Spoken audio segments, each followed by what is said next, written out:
बहुला चौथ व्रत कथा। जब श्री कृष्ण विष्णु बैकुंठ से पृथ्वी पर अवतरित हुए तो बहुत से देवी देवताओं ने भी उनकी लीलाओं का आनंद उठाने और उनमें भाग लेने के लिए धरती पर गोपियां बनकर अवतरित लिया। श्री कृष्ण को गो सेवा करते देख समुद्र मंथन से उत्पन्न हुई कामधेनु ने भी श्री कृष्ण द्वारा सेवा की इच्छा से बहुला नामक गाय के रूप में नंद बाबा की गौशाला में प्रवेश किया। बहुला के साथ एक बछड़ा भी था। भगवान श्री कृष्ण को गायों से बड़ा प्रेम था और उन गायों में बहुला उनसे बहुत प्रिय थी। भगवान श्री कृष्ण जानते थे कि बहुला कामधेनु का रूप है और उनके प्रेम के कारण ही उसने यह रूप लिया है। भाद्र पक्ष माह की कृष्ण पक्ष की चतुर्थी का दिन था। उस दिन बहुला वन में चरती हुई बहुत आगे चली गई और अपने झुंड से बिछड़ गई।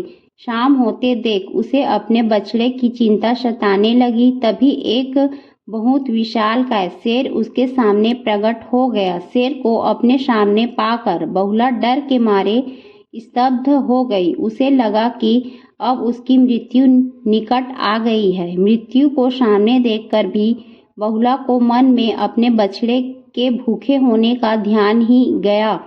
मन में भगवान का ध्यान करके उसने वनराज से कहा कि मेरा बछड़ा भूखा है और मैं उसे दूध पिलाकर तुम्हारा भोजन बनने के लिए आ जाऊंगी। वनराज ने उससे कहा कि सामने आए शिकार को मैं कैसे जाने दे सकता हूँ।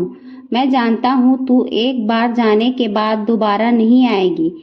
तेरा बछड़ा भूखा है तो क्या हुआ, मैं भी भूखा हूँ, तू पहले मेरी भूख मिटा।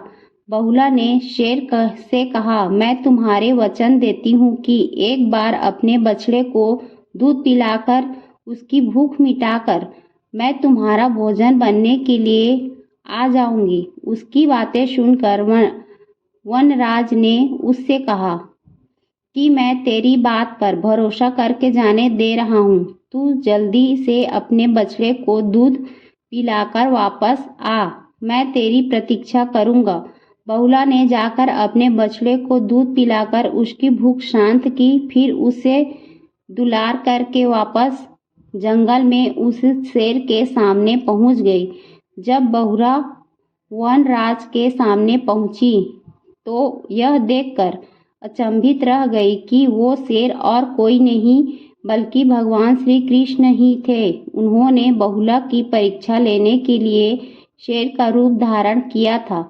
बहुला ने अपने वचन के पालन के लिए अपने प्राणों की भी परवाह नहीं की। उसकी सत्य निष्ठा, निर्भीकता और वचन परायण को देखकर भगवान श्री कृष्ण उस पर बहुत प्रसन्न हुए और उसको वरदान दिया, अब से आज के दिन तुम्हारी पूजा की जाएगी। लोग तुम्हें गौ माता मानकर पूजा करेंगे। इस दिन तुम्हारी पूजा करने से मनुष्य के धन ऐश्वर्य में वृद्धि होगी। संतान की इच्छा रखने वाले को संतान की प्राप्ति होगी।